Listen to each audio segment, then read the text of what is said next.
The Montanists. The crisis of identity created by the Gnostics about who were the true Christians was made even sharper by the rise of another movement called Montanism. Montanus, a young convert to Christianity, came on the scene in the region of Asia Minor known as Phrygia in about AD 170 when he started to prophesy. He was joined by two prophetesses, Priscilla and Maximilla. They claimed that the Holy Spirit, or the Paraclete as they preferred to call him, was speaking in a new way to the church directly through them, and that this was the fulfillment of Christ's promise in John 14:16. I will pray to the Father, and he will give you another helper, in Greek, Paracletus, that he may remain with you forever. And John 16:12 and 13, I have many more things to say to you, but now you cannot bear them. However, when the Spirit of truth has come, he will guide you into all truth. The Paraclete, the Spirit of truth, had now come to the church in Montanus, Priscilla, and Maximilla. They claimed, and was now leading believers into the promised fullness of truth. Montanists referred to their movement as the New Prophecy. In fact, the Montanist prophets offered no new doctrinal revelations. Their main message was the nearness of the second coming of Christ. As Maximilla prophesied, after me there will be no more prophecy but the end.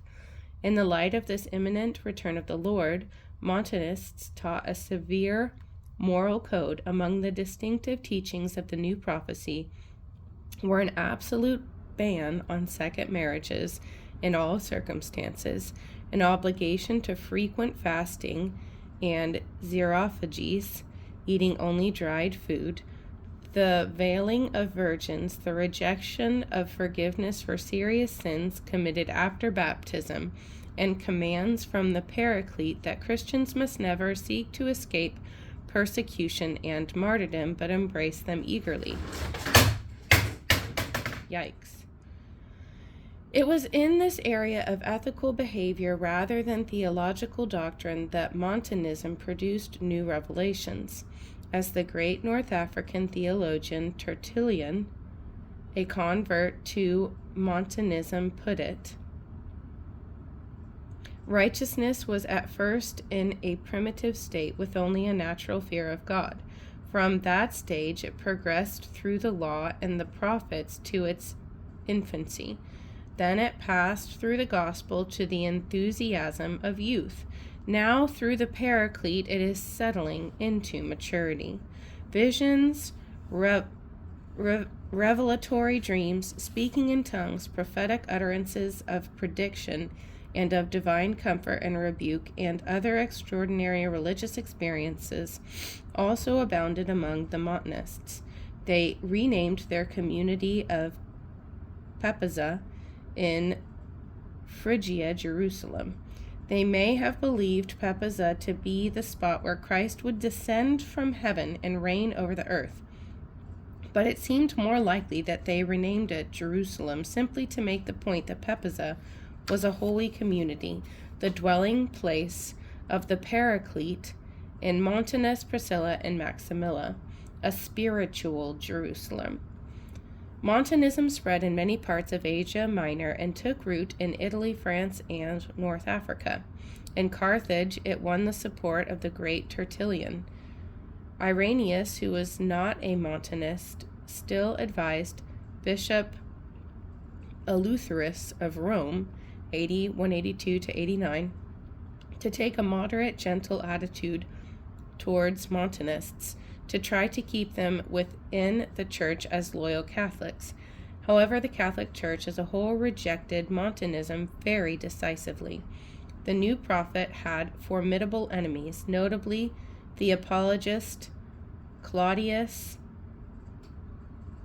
Apollinarius, bishop of Hierapolis in Phrygia, Asia Minor. Wow, okay. Notably, the apologist Claudius Apollinarius, bishop of Hierapolis in Phrygia, Asia Minor, where Montanism flourished most widely. Another apologist named Miltiades, also from Asia Minor, the Christian philosopher and martyr Apollonius, Bishop Serapion of Antioch, the great Egyptian theologian Clement of Alexandria, the distinguished Roman theologian and martyr Hippolytus, and many others. Yikes. Opponents of Montanism always referred to Montanists as the Phrygians, after the place of the movement's origin. In Asia Minor, the church excommunicated all Monatists in a series of local councils of bishops. The first such councils we know of in church history. In spite of Irenaeus' advice, Montanism was condemned in Rome as well, which sealed its fate in the West. Forced out of the Catholic Church in both eastern and western parts of the empire, the Montanists lived a separate church life of their own, surviving until the 5th century in Africa and the 6th century in Phrygia. They were finally persecuted out of existence, not by pagan emperors, but by Catholic ones, after Christianity had become the empire's established religion. Montanism was the first manifestation of a particular form of Christianity, which has appeared several times in the course of church history. Today, it would be called Pentecostal or Charismatic. Many modern Pentecostals and Charismatics look back to the Montanists as their spiritual ancestors. However, there are differences. Not many of today's Pentecostals and Charismatics would share the Montanists' enthusiasm for fasting, celibacy, and martyrdom, yet these were essential to Montanism. Part of the new prophecy's revelation of how true Christians were to live in the light of Christ's imminent return.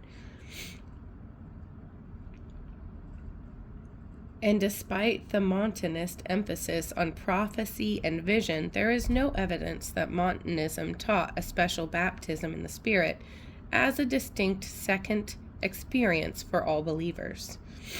The rise of Montanism forces us to ask important historical questions about the supernatural gifts of the Holy Spirit in the age of the apostles: prophecy, tongues, miraculous healing, and whether they continued in the church after the 1st century AD. This is a much debated topic.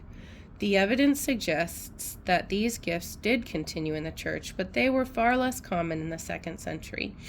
Montanism seems to have come as a fresh outburst of the supernatural. It would probably not have created the sensation it obviously did create if these spiritual phenomena had been part of the normal Christian life among believers. The great Alexandrian theologian Origen, who was born in AD 185 and brought up in a Christian family, stated the case thus: there were signs of the Holy Spirit at the beginning of Christ's teaching. Immediately after he ascended into heaven, he showed forth more of these signs, but afterwards there were not so many. Still, even now, there are traces of them among a few who have had their souls purified by the gospel.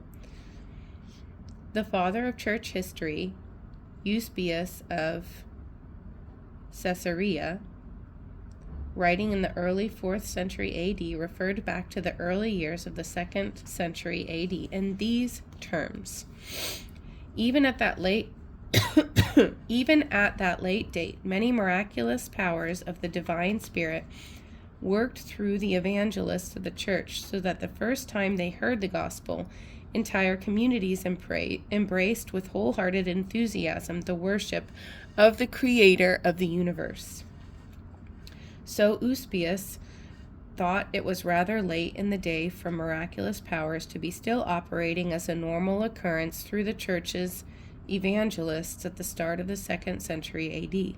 Irenaeus, though, writing towards the end of the 2nd century, testified, We hear of many brothers and sisters who have gifts of prophecy, speak by the Spirit in all kinds of tongues, bring people's secret thoughts to light for their own good, and declare the mysteries of God. This makes the continuance of supernatural gifts a little harder than Eusebius seemed to suggest. Even so, the way Irenaeus speaks in this passage hints that these gifts were not actually present in his own personal experience or his church at Lyons. Irenaeus does not say, I myself speak in tongues, or in my church I have Eusebius's, or in my church I have prophets. He says rather more vaguely, we hear of many who. Eusebius's comment on Irenaeus's testimony was certainly very cautious and guarded. Irenaeus makes it clear that even down to his own time, manifestations of divine and miraculous power had continued in some of the churches. Eusebius does not consider the possibility that Irenaeus may be referring in this passage to Montanus gifts. It seems safe to conclude then that not long after the age of the apostles, the supernatural gifts of the Spirit probably ceased to be part of the ordinary life of the average church. There were still traces of them, signs and wonders, among a few, as Origen said, but already by his time, early 3rd century, Christians were looking back to the 1st century AD as the great period of extraordinary spiritual gifts. This at least would explain why Montanism aroused such enthusiasm among those who believed in its divine origin. They saw it as a fresh outpouring of the Spirit. More than this, they interpreted it as a sign of the nearness of the Lord's return, which of course added to the excitement. Yet, as we have seen, the Catholic Church condemned and excommunicated the Montanists. Why? The following reasons have been suggested. 1. Broadly speaking, ordinary Christians were highly suspicious of the Montanists' prophecies, visions, speaking in tongues, cult of martyrdom, and general state of religious intensity and enthusiasm. To Catholics, Montanists seem like spiritual drunkards. To Montanists, no doubt Catholics seemed like spiritual corpses. 2. The claim of Montanus, Priscilla and Maximilla, to be indwelt by the Paraclete in fulfillment of John 14:16 and 16:12 and 13 raised serious problems. Should the Catholic Church accept the exalted status which this claim bestowed on Montanus? Here was a simple question of truth and falsehood. Montanus was either the special organ of the Paraclete, as he asserted, or he was not. Catholics decided he was not, and that his interpretation of Christ's teaching on the Paraclete in John's Gospel was both false and self-serving. The Catholic view was that these verses had been fulfilled on the day of Pentecost. Again, the various Montanist prophecies and the authority claimed for them seemed to conflict with the authority of the apostolic scriptures, which the Church was then collecting in the New Testament. How could the apostolic writings be the final rule for Christian beliefs and practices if the Montanists' prophecies were genuine? With their new revelations about how Christians were to live, and why should bishops devoted to maintaining the apostolic tradition be so important in church life if the Holy Spirit himself was present in his Montanist prophets to lead and guide? Finally, arising out of all of this, Montanism created division and controversy at the very time when the early Catholic Church and its bishops were striving for unity and stability against the Gnostics. In all these ways, we can see that there was a deep-seated clash between the claims of the new prophecy and the growing concerns of the Catholic Church.